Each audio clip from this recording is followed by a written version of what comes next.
Now at 5, the higher cost of fireworks and whether it's impacting sales in the 4 states. Plus, a funding disagreement concerning the Carthage Humane Society and the city. And President Biden says pro-abortion rights advocates will need to make their voices heard during the midterm elections. I'm Skyler Henry at the White House with more from his meeting with several Democratic governors looking to protect women's rights. The 4 states' most watched news starts now. After a 2-year fireworks shortage in the U.S., area stand owners and consumers now face the effects of inflation this 4th of July season. This is KOAM News at 5. According to the American Pyrotechnics Association, overall costs of fireworks are up 35% this year. Crazy Debbie's Fireworks in Joplin says despite the high costs, they have plenty of customers this season. People are still coming in and they're still buying the product, and we want everybody to be able to celebrate. The thing is we only get this one time a year, so we want everybody to get a chance to buy fireworks and, have a happy 4th of July. Tonight at 6, we're going to hear from a customer on why they have cut down on their fireworks spending. As we head into Independence Day, Water Gardens in Joplin is raising money to help the independence of men. They're selling fireworks to raise money for the Forge program. Forge is a 16 to 18-month work readiness program for men who are cycling in and out of incarceration, rehab, homelessness, or a combination of those. All funds being raised will be put back into the campus to help sponsor a student.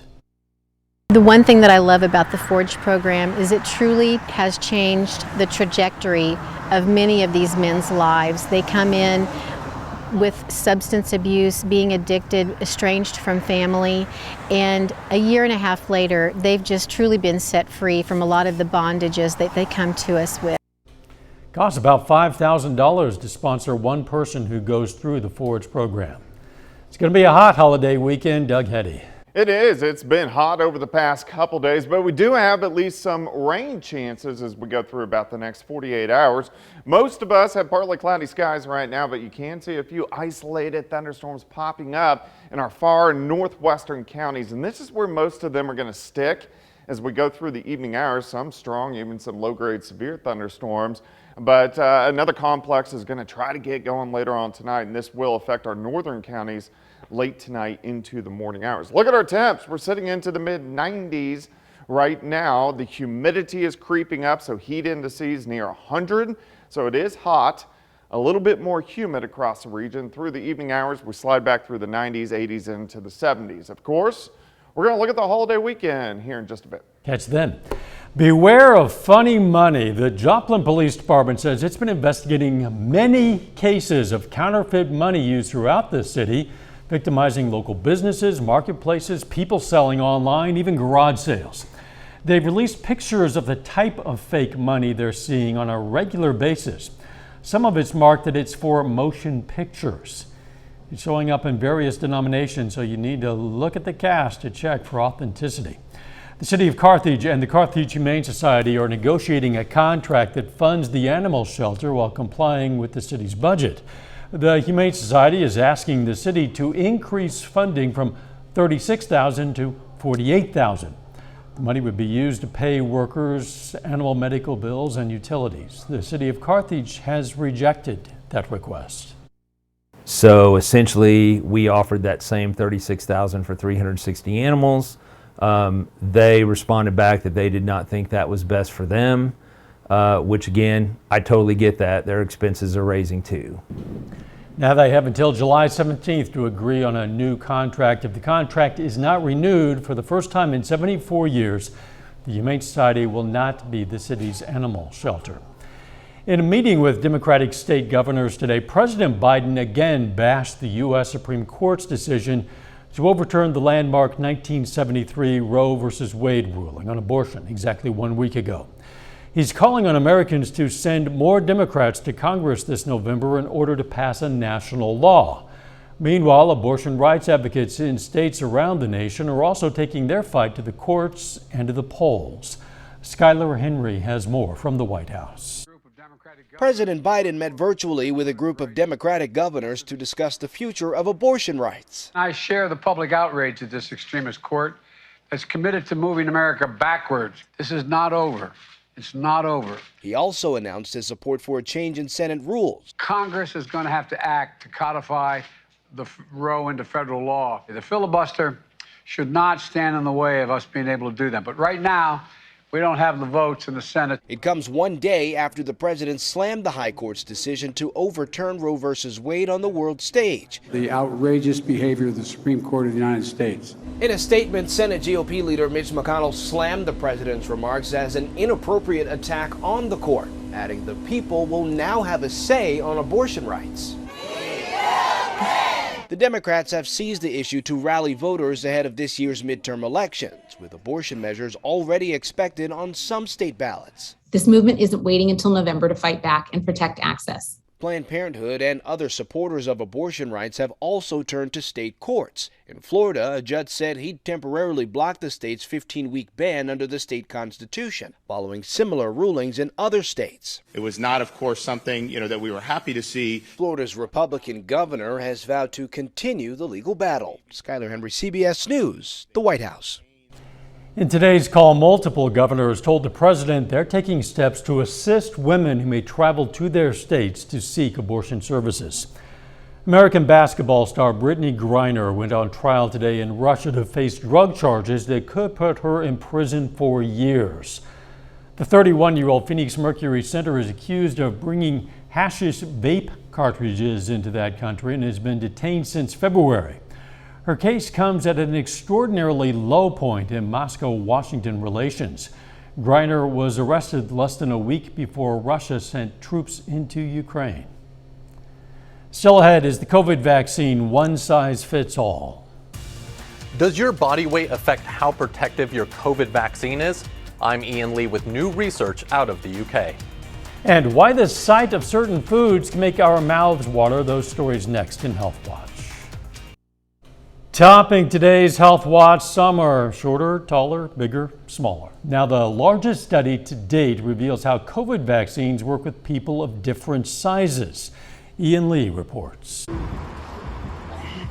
Does size matter when it comes to being vaccinated against COVID?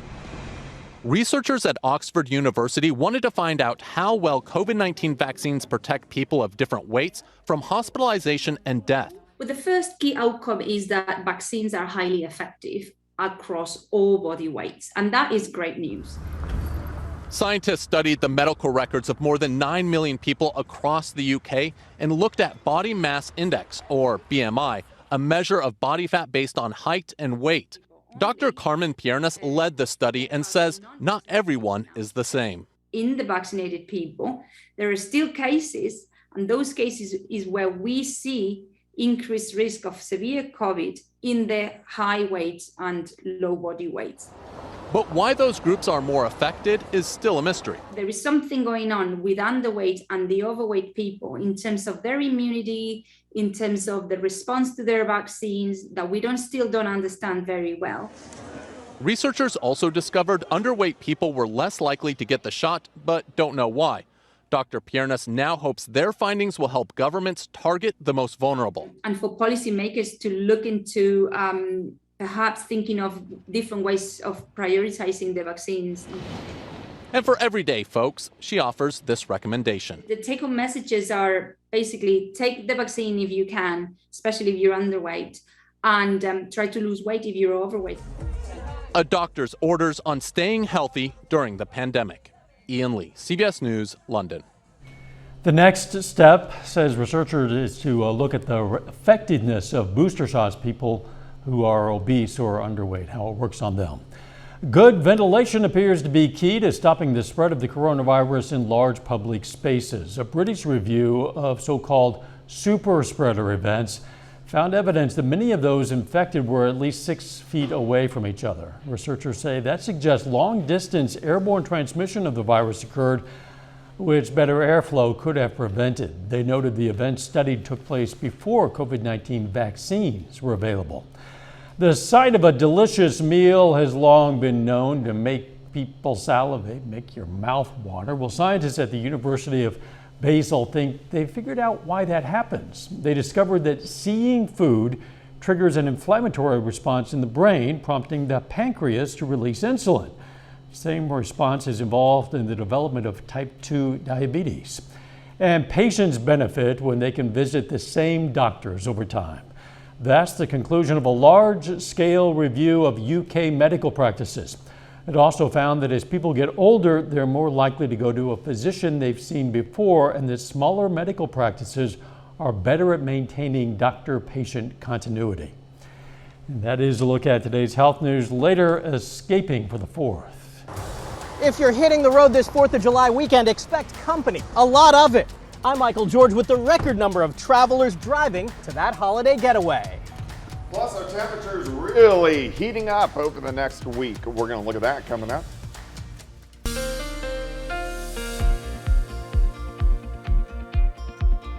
Well, it definitely turned out to be a hot day for us today. Mid-90s across the region, plus the humidity starting to creep back in. And that's what we're going to see as we go into the holiday weekend. Actually, tomorrow may be a hair cooler, and then it really starts to heat up. Nice shot, Indigo Sky Casino and Resort. You can see the cumulus clouds out there, and that's what we are going to have through the evening hours. Of course, a lot of people shooting off fireworks. We haven't had much in the way of rainfall over the past couple weeks, and you can see most of the region is pretty dry. So make sure you are careful if you are shooting off fireworks as we go through the next, I guess, 3 or 4 days.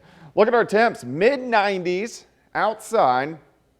Our humidity is kind of up there. I don't know what happened to our tower cam, but 95 degrees.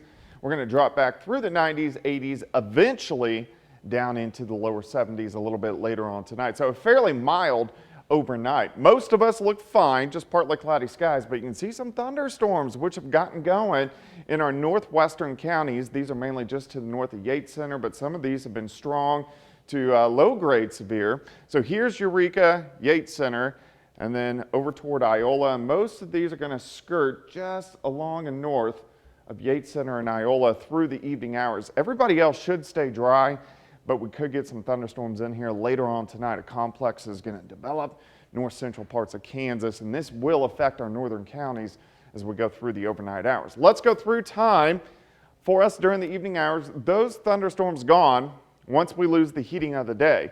And then late tonight, look at the big complex of storms, especially up near Kansas City, but these will affect Yates Center down toward Fredonia, Parsons, Erie, Fort Scott, Nevada by tomorrow morning. So here's 6:30 in the morning, scattered thunderstorms in northern counties through the morning hours. They may get as far south as Pittsburgh and maybe just on the north side of the Joplin Metro. And then by the noon hour, they kind of start to fall apart. We break out, we see partly sunny skies.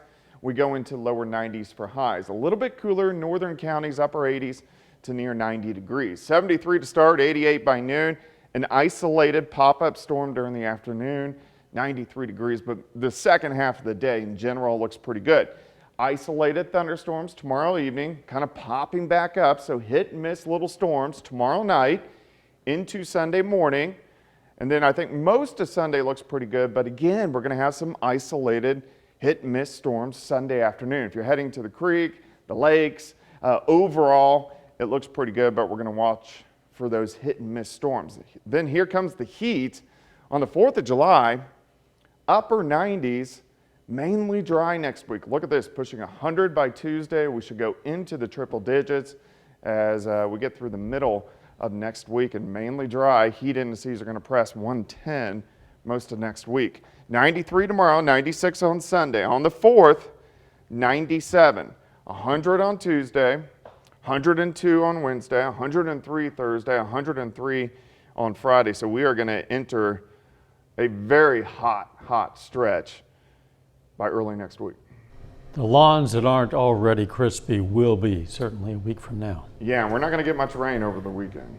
All right, thanks, Doug. Hey, the new antenna weighing 12.5 tons is now perched at the very top of our tower. For now, we are still broadcasting from a temporary antenna lower on the tower as we prepare to transition to a new, more powerful transmitter. Our signal is kind of glitchy for some of you, but this is only temporary. When the project is finished, we're going to be broadcasting with even more power than ever. Check out the progress anytime on our website, KOAMnewsnow.com/power. Coming up, we look at travel projections for the holiday weekend. First, though, we honor a local veteran of the U.S. Navy. Pittsburgh native John Heiser served from 1967 until the 1990s. He served as an electronics technician and Navy career counselor, and we are proud to salute Chief Petty Officer John Heiser, a four-state hero. Topping today's Consumer Watch, Americans are packed up and ready to go, with nearly 48 million people expected to travel this July 4th holiday weekend. And a record number are hitting the road, despite historically high gas prices. Michael George has more on the getaway. Americans are breaking free this Independence Day at near pre-pandemic levels. AAA predicts nearly 48 million people are traveling 50 or more miles from home this holiday weekend, up 3.7% over last year. The bigger surprise, a record 42 million people are going by car. It's going to surpass all numbers since year 2000. So we are up there, and the pent-up demand is definitely showing. That demand is enough to override consistently high gas prices, though a drop in the global price of oil helped shave about 9 cents off the average price per gallon. Some retailers are chipping in too. Sheetz lowered its prices through July 4th for 2 types of gasoline. I filled all 3 cars up today, and I'm probably going to fill them up again, as whatever I have to do to keep them filled up through at least the 4th. But some are still choosing to spend the holiday at home. All anybody can afford if they want to put food on the table is to just stay home. Simple as that. If you are traveling by car, experts suggest saving in other ways, like bringing food, ride sharing, or splitting expenses with another family. It may be a tougher go for air travelers. We're expecting to have some troubles. We'll just roll with the punches. Kind of expect the worst and hope for the best. Tickets are pricey, cancellations are common, and staffing is short. Factors that could continue through the summer. You've got to expect a lot of people traveling in a very condensed period of time and with not a lot of options to rebook. Anticipating what it calls operational challenges, Delta Airlines has dropped change fees and fare differences for flights scheduled during the holiday weekend. Michael George, CBS News, New York. AAA says the top travel destinations include fun and sun locations, Disney and national parks. Alaska is having its first travel season in 3 years. Starting today, the 3 major U.S. credit reporting companies will stop counting paid medical debt on credit reports. The companies also will start giving people a year to resolve delinquent medical debt before reporting it. The Consumer Financial Protection Bureau says errors related to medical debt are common on credit reports, and consumers often have difficulty clearing up the problems. Wall Street begins the second half of 2022 with a first 6 months many investors would probably just rather forget. The S&P 500 is down just over 20% since the start of the year. Market data show it is the S&P's worst first half since 1970, when Richard Nixon was in the White House. Wall Street and Main Street continue to grapple with high inflation and fears interest rate hikes could spark a recession. A final check of the forecast next.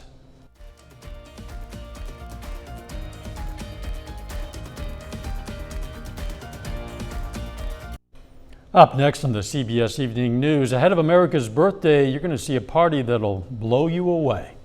Then on KOAM News at 6, 2 people are arrested for allegedly making bomb threats to an area courthouse.